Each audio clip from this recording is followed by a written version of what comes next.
श्री महाप्रभु वल्लभाचार्य को लेकर जगन्नाथपुरी में महाप्रसाद से जुड़ी कही गई कथा वल्लभकुल आचार्य की तीखी प्रतिक्रिया पर वृंदावन के प्रख्यात कथावाचक इंद्रेश उपाध्याय ने सभी पुष्य मार्गीय आचार्यों से क्षमा मांगते हुए भविष्य में ऐसी गलती नहीं होने की बात कही है। कथावाचक इंद्रेश उपाध्याय ने अपने ऑफिशियल यूट्यूब चैनल भक्ति पथ पर वीडियो जारी करके श्री महाप्रभु वल्लभाचार्य जी के पुष्य मार्गीय आचार्य वंशजों से क्षमा मांगी है। उन्होंने कहा कि उनका भाव महाप्रभु जी के प्रति गलत नहीं था और ऐसा लगा हो तो वह उसके लिए क्षमा मांगते हैं। उनसे लोक कथा के कारण यह भूल हो गई है। वो भविष्य में बगैर पुष्य के लोक कथा नहीं करेंगे और मूल कथा करेंगे। वह ब्रजवासी हैं और उनके पिता और दीक्षा गुरु सभी का एक ही ध्येय रहता है कि कभी ऐसी गलती व्यासपीठ से ना हो। उपाध्याय ने कहा कि कई बार मूल कथा के साथ लोक कथा सुनने को मिलती है जो बिल्कुल अलग होती है। बस उसी लोक कथा के भाव से उन्होंने ऐसी बात कही।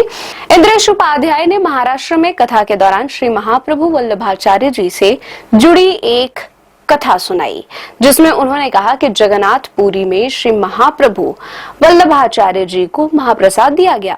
उस दिन एकादशी का दिन होने के कारण उन्होंने खाया नहीं और उसे लेकर खड़े रहे। इसके बाद ठाकुर जी ने नाराजगी जताई और द्वादशी पर श्री महाप्रभु वल्लभाचार्य जी ने वह प्रसाद पाया और उनके हाथ पर सफेद निशान पड़ गए।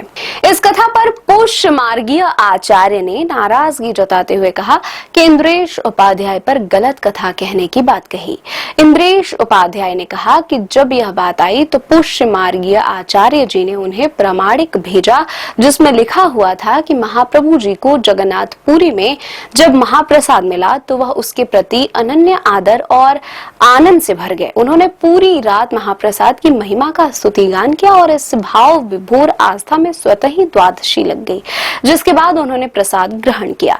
इंद्रेश उपाध्याय ने माफी मांगते हुए कहा कि हम आचार्यों के बालक हैं, वे अधिकार से हमें सुधारें। हम खाटी ब्रजवासी हैं और हमारे पूर्वजों का महाप्रभु जी और श्री गिरिराज जी की सेवाओं से अनन्य प्रेम रहा है।